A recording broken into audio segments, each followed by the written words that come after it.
Welcome back. I am Collins Trott, Child Development Faculty on the Wallace Community College Dothan campus.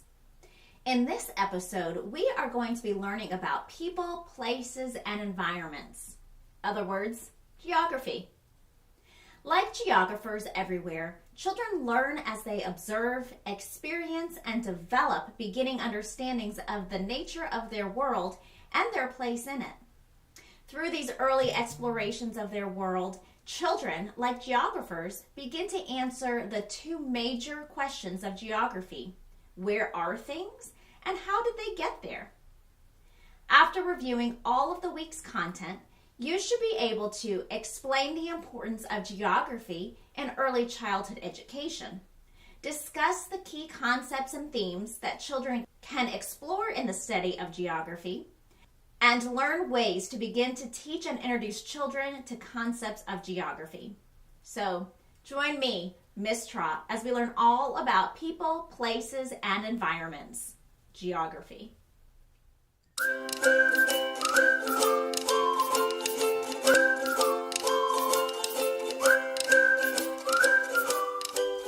As children explore the earth they live on, develop and use the skills that will allow the student to better understand the world around them, and will couple social studies to the continual process of the students trying to determine just where they are in this world. The National Geography Standards Geography for Life lists 5 skills that children begin developing during their preschool and primary years: asking geographic questions, acquiring geographic information, organizing geographic information, analyzing geographic information, and answering geographic questions.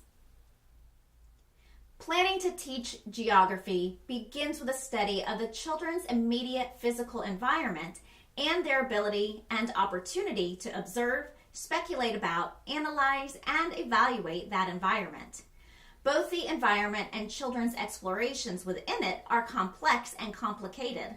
To help teachers organize the possibilities for children's geographic learning within an environment, the National Geography Standards Geography for Life have identified major themes and key concepts to the study of geography, believing that the study of geography is more than just place geography.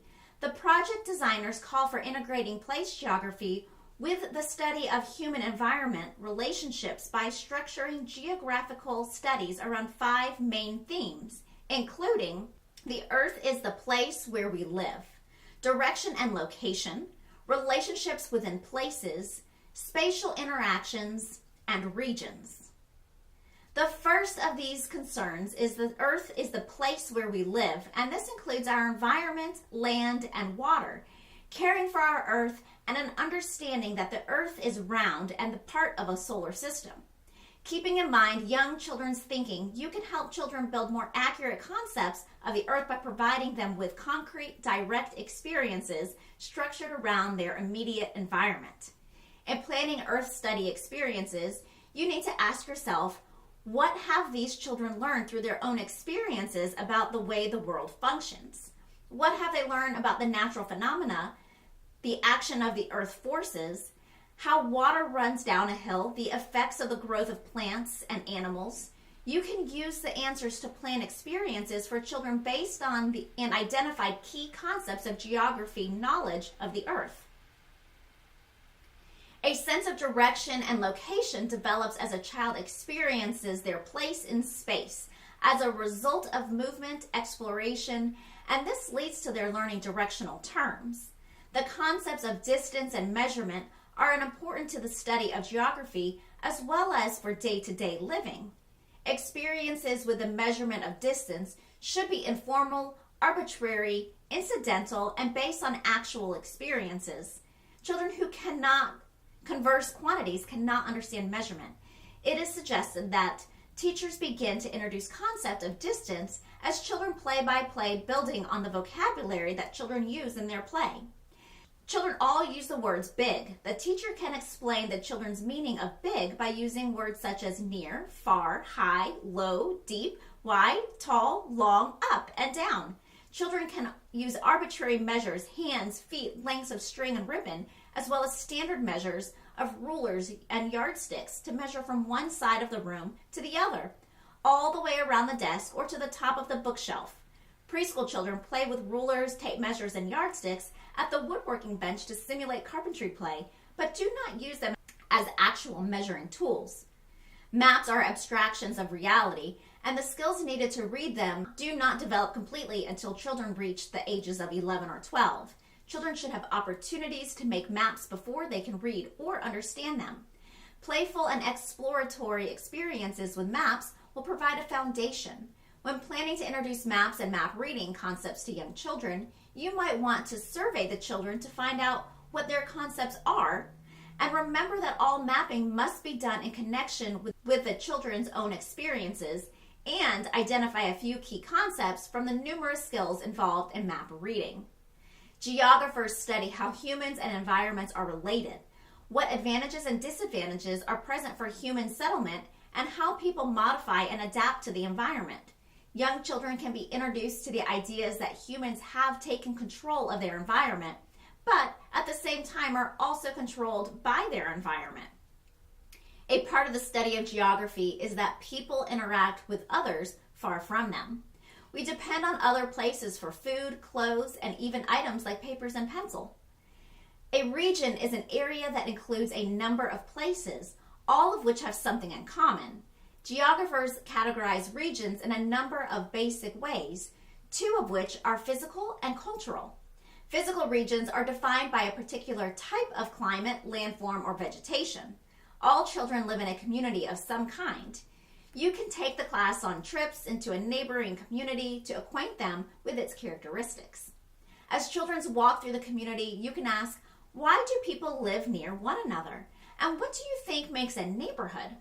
Back in the classroom, they could list all the things they found in the neighborhood. You can also use photographs and the visual discovery process.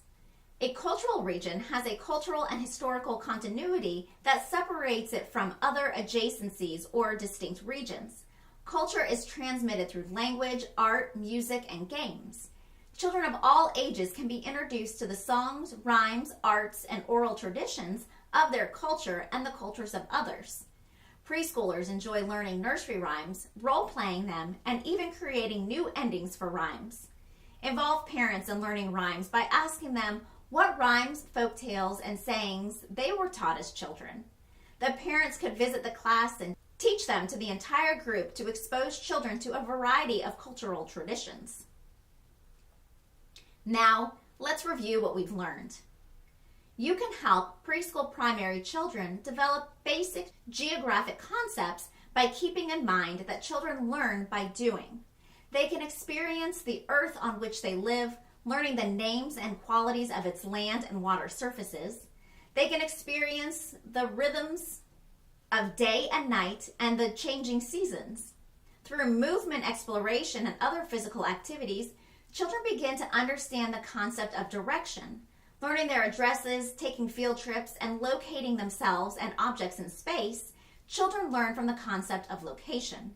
They can explore the nature of geographical regions through field trips and vicarious experiences, such as movies and technology.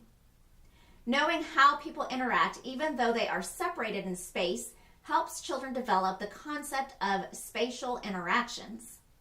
Moreover, children are introduced to the idea of mapping their world as they draw and build their own maps. When you teach young children geography concepts, it is important to keep in mind the directives of Mitchell that children learn by doing, through action, and with concrete experiences. That wraps us up for this episode. You can learn more about this topic by reviewing the resources posted in your course. As always, if you have any questions, please contact me or your instructor. Thanks for joining me, Miss Trott, as we learn all about people, places, and environments, geography. See you next time.